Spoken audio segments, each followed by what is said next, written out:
All right, gang, so where are we now?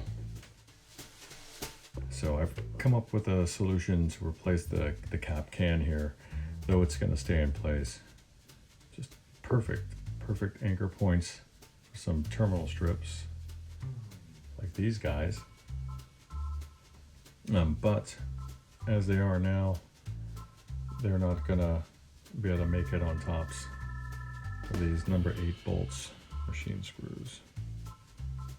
So I use sort of a woodworking tool like this to open up this soft metal. And you're not going to want to use a power tool to do that, because it's gonna twist this bit of metal here, and then you're going to end up injuring yourself and then ruining your terminal strip. So what I do is this. Just moderate pressure. If you put too much pressure there, you're going to bend that bit of metal, and you're just going to kind of work it a bit. I've already done this a bit, so it's gonna slide right on like that. So what I'm going to do is I'm going to remove these guys, and then I'm going to mount up these dudes, and we're going to use some Kep's nuts to top them off, and we'll be in business. All right, now I'll just line these guys up, because for whatever reason I need to see them straight. If they're crooked, it just makes me nuts. I need to tighten this guy up just a bit more.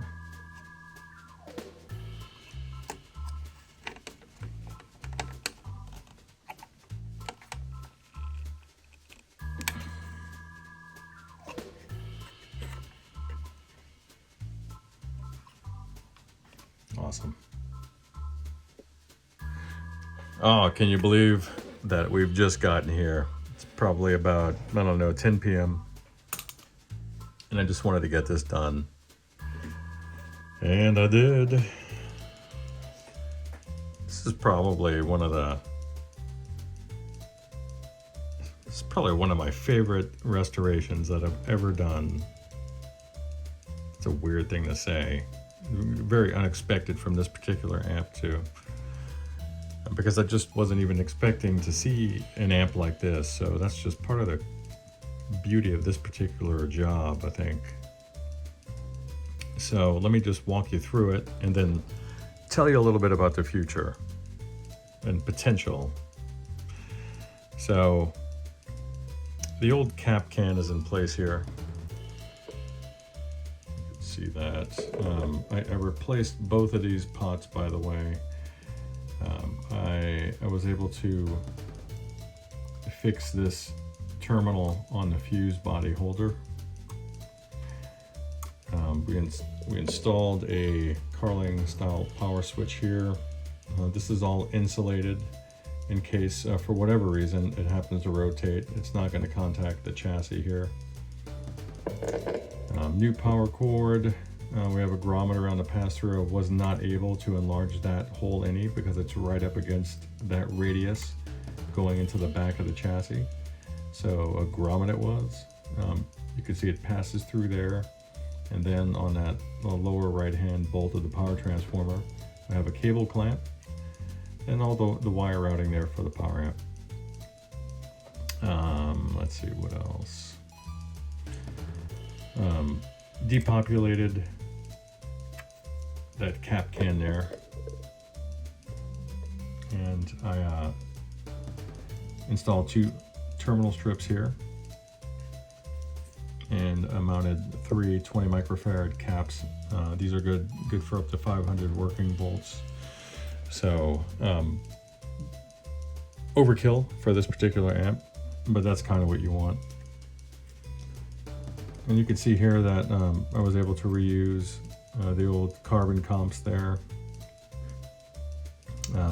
We have a nice chassis solder joint there, and then one over here for the power cord for that ground. And we were able to remove the death cap.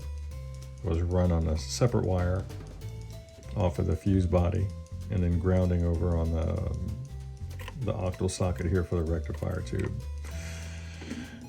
What else? I was literally able just to snip the leads off of that cap can here and just run them up to the terminal strip. It worked out beautifully. I do need to scrape off all the old flux there so it looks nice. I'm really proud of how it came out. It came out really quite nice. And a nice neat layout there for the lead dress. And then we're working our way over here. Let's talk about the Ghost of Christmas Future. I replaced the cap that was here, a leaky guy. They're typically the caps like this that you see that have the wax sealed ends there. Typically aren't that leaky. This one's sitting at 400 volts DC, the max it would have seen. And let me see if this is even coming off the plates. And I actually think, no, these guys are. So if you look at these blue leads here, this is your plate supply, and then you can see they're using ceramic caps for that. This is looking like it's more of an input cap, but I did test it and it is leaky, probably just through age and not through electronic stress. So anyway, we got a nice Panasonic ECQ type cap here, which has a nice old sound, and it's going to do that job just fine. And I do like to keep the ceramic caps ceramic. They just have this gritty little sound that I like in vintage amps. And they're microphonic. They're kind of interactive. As the amp is, the chassis is vibrating, you get a little bit of resonance that this thing is basically becoming a transducer, and it just adds a little something to the sound. That's quantifiable. So very cool stuff. Now let's talk about the future. We're looking at pins 8 and 3. These are the cathodes here. Let me just get you down on the socket. So these guys, I'll get some light on there, it's kind of harsh. But these two orange guys, and if you follow them up, you can see that, yeah, they're leading to a resistor that's going to ground. Actually, one of them is just just one of them is going straight to ground, not even through a resistor. But the other guy, over here on pin 8, this guy is going through, what is that? I can't see the other end of that.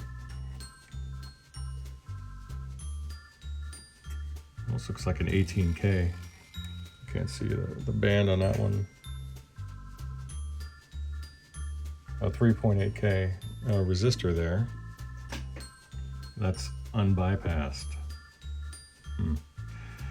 So we have some potential there. And it looks like the plate loads for these guys are 100K.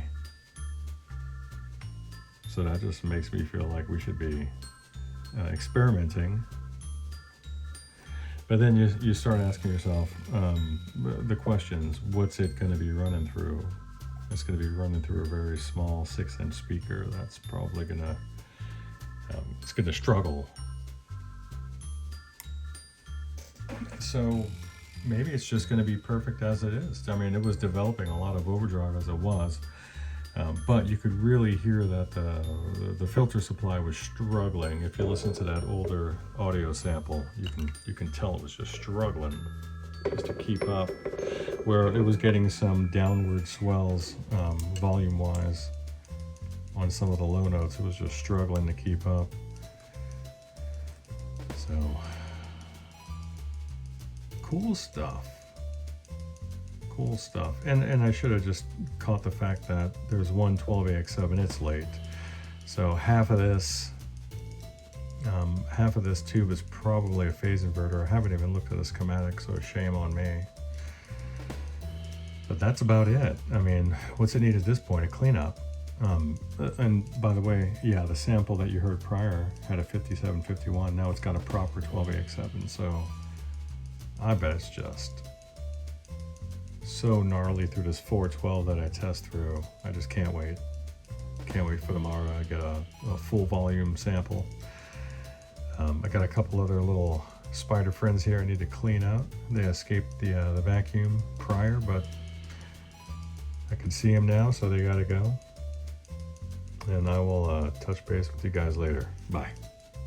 Have a good night. And it may look trash now, but that's incredibly clean compared to where it was before. And I didn't have to remove any of the plating or the silk screening on the chassis to get it here. Just very gentle brushing and soaking and brushing and soaking, brushing and soaking over and over again. So very happy. You can see the knobs kind of obscure. The labels here for tone and volume, but compared to the other knobs, it's just, it looks so much nicer.